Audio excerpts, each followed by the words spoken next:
Some flights feel like an escape. For Noah Bennett, this one was supposed to be his only moment of quiet in weeks. The hum of the airport faded as he imagined himself tucked into the seat he had paid extra for, leaning against cool glass, letting clouds calm his breathing. In his mind, it was more than a seat. It was a small promise that after 2 relentless weeks in Boston watching his partner Adrian endure the sterile walls of a hospital, wrestling with insurance paperwork for his mother, there would finally be a stretch of sky where no one could reach him. He had chosen 14A deliberately, right before the wing, where the view stretched open without obstruction. It was his way of fighting the anxiety that had shadowed him since childhood. The sight of endless white and blue always loosened the knot in his chest. That morning in the boarding line, his ticket felt like a ticket to breathe again. But when he reached the row, the seat was already taken. A woman with immaculate blonde hair and a sharp posture sat where his window should be. Next to her, a teenage girl hugged her backpack close. Noah paused, certain there had been a mix-up. He spoke politely, pointing to his boarding pass, explaining that this was his seat. The woman's eyes moved slowly from his shoes upward, pausing when they caught on the small rainbow pin fastened to his jacket. The corner of her mouth tilted into something that wasn't quite a smile. "Figures," she murmured, just loud enough to sting. She followed it with a brisk explanation she needed the window because she got motion sickness. Noah kept his voice even, explaining that he had chosen and paid for the window for his own health, that the view helped ease his anxiety. She didn't let him finish. "People like you are always so dramatic," she said, her tone like a blade wrapped in sugar. The words weren't new to him. In high school hallways, at family gatherings, on streets where strangers thought they could name him without knowing him, he had heard every shade of that sentence. But hearing it here on a morning he had clung to for relief still sent a slow burn through his chest. Around them, the air shifted. Passengers nearby exchanged glances, the low hum of boarding giving way to small, sharp whispers. Before Noah could respond, a flight attendant approached, scanning their passes. The confirmation was quick and undeniable. 14A belonged to him. The woman didn't argue with the attendant, but the way she rose from the seat made it clear she wasn't giving up quietly. She slid into the aisle spot with the stiff grace of someone determined to make her presence felt. Noah took his place by the window, resting his bag beneath the seat, but the weight of her earlier words clung like static. Out on the tarmac, ground crew moved between carts and luggage, oblivious to the silent tension in row 14.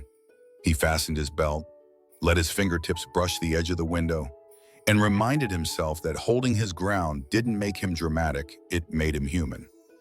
It was a thought worth keeping, even before the rest of the flight proved just how far some people would go to test it. If you've ever had to sit in a seat you fought to keep not just on a plane, but in life, follow Heart Story. Because stories like Noah's matter. They remind us that sometimes what we're really defending isn't a piece of space. It's the right to take up space at all. The seatbelt sign blinked off, and with it, any illusion that the woman beside Noah would let the matter end. Karen, as Noah had already labeled her in his mind, shifted in her seat with deliberate energy, a quiet campaign of irritation beginning the moment the plane leveled. Her elbow crept over the thin strip of armrest, pressing against his side as though claiming new territory. Each time she adjusted, the movement was sharp enough to break his focus on the book in his lap. When the drink cart rattled closer, she leaned into his space without a word, forcing him to move or be pinned. The air conditioning hummed above, but a faint cough from her shoulder seemed aimed in his direction. At first, he thought it might be coincidence until it happened again. Punctuated with a pointed glance at the rainbow pin still fixed to his jacket, the comments started quietly, wrapped in the casual tone of someone pretending to make conversation. "Bet your boyfriend wouldn't mind giving me the seat," she said, her voice pitched just low enough to pass for idle chatter if overheard. The sentence hung in the air like a bad scent. Noah kept his gaze on the page, though he wasn't reading. The teenager beside her stayed silent, head bent over her phone. Noah noticed the way her fingers tightened around it, as if she were holding back words she didn't dare say. The contrast between the two was stark, one determined to provoke, the other shrinking away from the heat of her mother's behavior. Noah had learned long ago that reacting in the heat of a moment rarely diffused it. In high school rooms, he had endured whispers that burned far worse than this. He'd learned to draw a thin wall between himself and the voices that wanted to scrape away his dignity. But experience had also taught him to protect himself when the line threatened to be crossed. Quietly, without breaking the rhythm of turning a page, he unlocked his phone and opened the camera.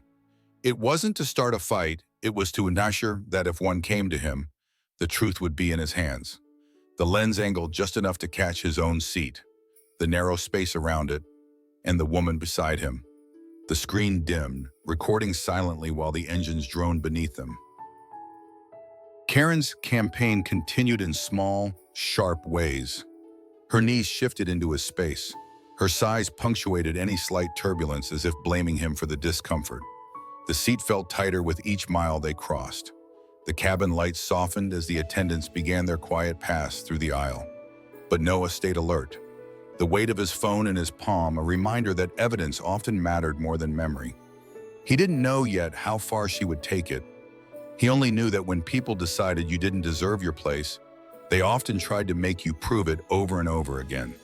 Some battles weren't about winning in the moment, they were about ensuring the story couldn't be twisted later.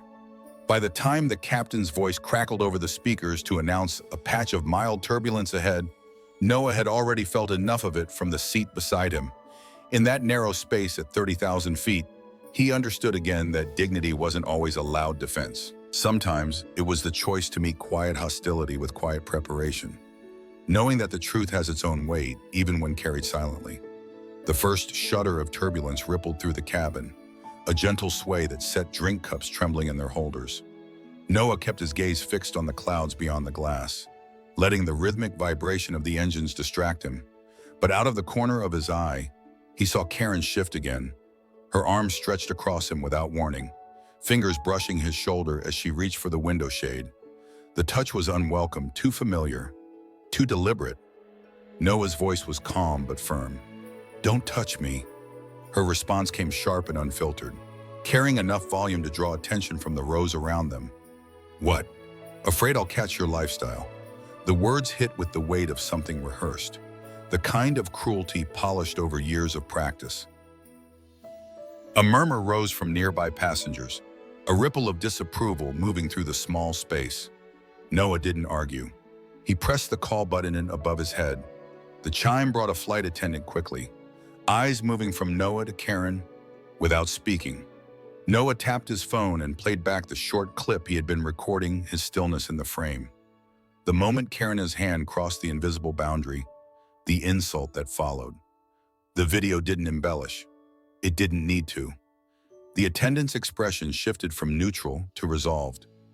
Karen tried to explain herself, her voice rising as she claimed she had only been adjusting the shade, that he was overreacting, that she was the one being made uncomfortable. But the footage undercut every word in a few measured sentences. The attendant informed her that she would need to move to another seat, one available at the back of the plane. The shuffle that followed was heavy with tension. Karen gathered her bag with sharp movements, muttering under her breath as she stepped into the aisle. Her eyes swept over Noah one last time, but she said nothing more to him. The flight attendant led her toward the rear, where a seat waited near the constant hiss of the lavatory. As she disappeared down the aisle, a quiet exhale slipped from the row across from Noah. Someone whispered. Finally, it wasn't loud, but it carried enough for him to hear. For the first time since boarding, the space beside him felt like his own. He let the phone rest in his lap, not out of pride, but because he knew that in moments like this, the truth was more powerful than any argument. The clouds outside seemed brighter, though he knew they hadn't changed. His breath came easier. The seat no longer pressed in on him from the side. The turbulence eased, and with it came a clarity that only confrontation can bring. Boundaries, he thought, were not just lines on a seat map or the space between armrests. They were the invisible edges of one's self-respect. And when someone crossed them, it wasn't about how much force you used to push back. It was about standing so firmly in your own worth that the intrusion couldn't take it away. From his seat by the window, Noah caught sight of Karen again. She was now standing at the front of the cabin, her voice carrying just enough to reach the nearby rows. The flight attendant at the galley listened with polite patience as Karen painted herself as the victim, claiming that Noah had been filming her to humiliate her and making things harder for a woman her age. Her words were deliberate, shaping a story where she was the one wronged, where his calm resistance became aggression in disguise. But this time, the cabin itself answered back.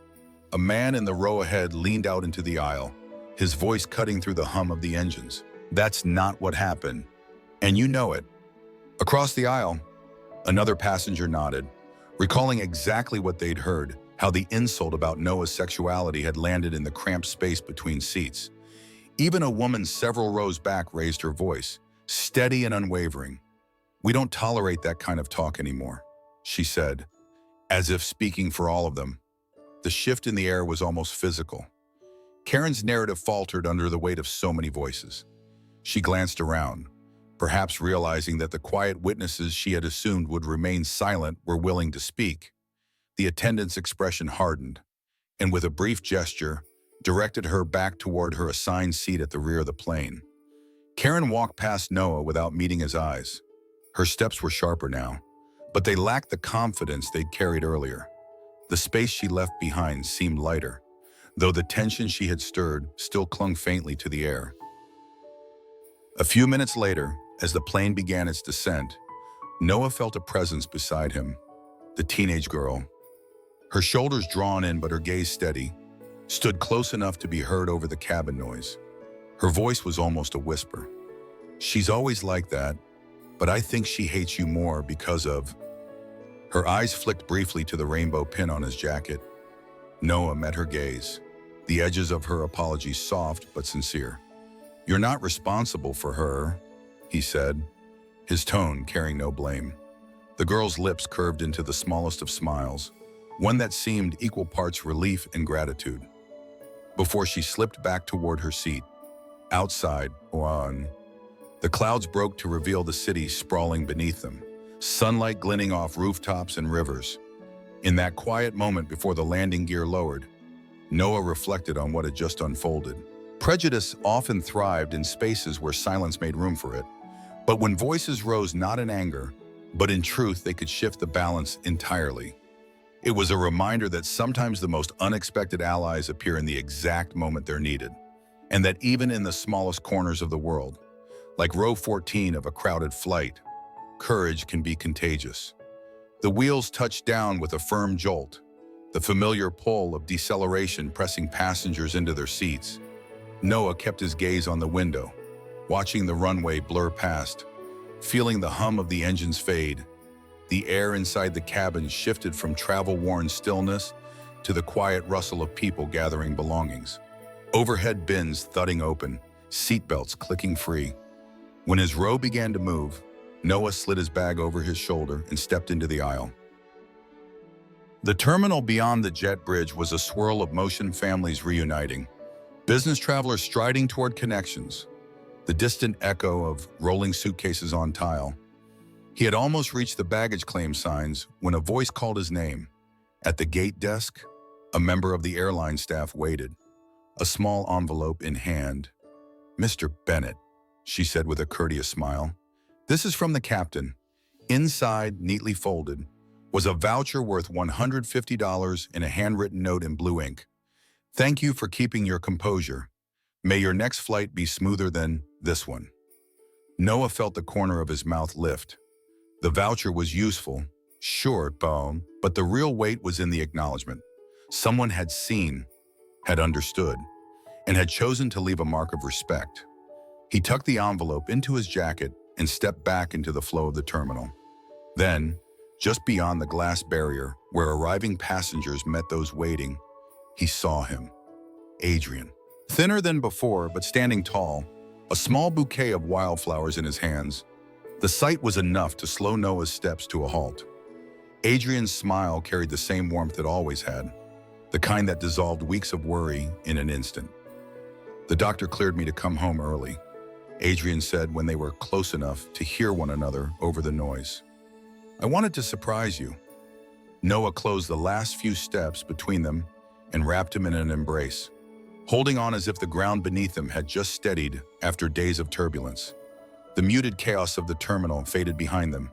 In that moment, the seat dispute, the sideways glances, the sharp words, all of it shrank against the simplicity of coming back to the person who mattered most. Karen had lost a window seat. Noah had gained back something far greater, a reminder that dignity, once defended, clears the way for joy to meet you on the other side.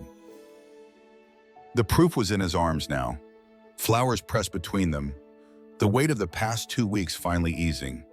Some people think moments of prejudice define the whole journey, but what if instead they're just the rough air before the landing? And when you finally step off the plane, will you let that be the story, or will you claim the ending yourself? Tell me, have you ever had a stranger's bias try to take away your place, only for life to hand you back something even better? Share it below, and follow Heart Stories for more stories that remind us why standing our ground matters.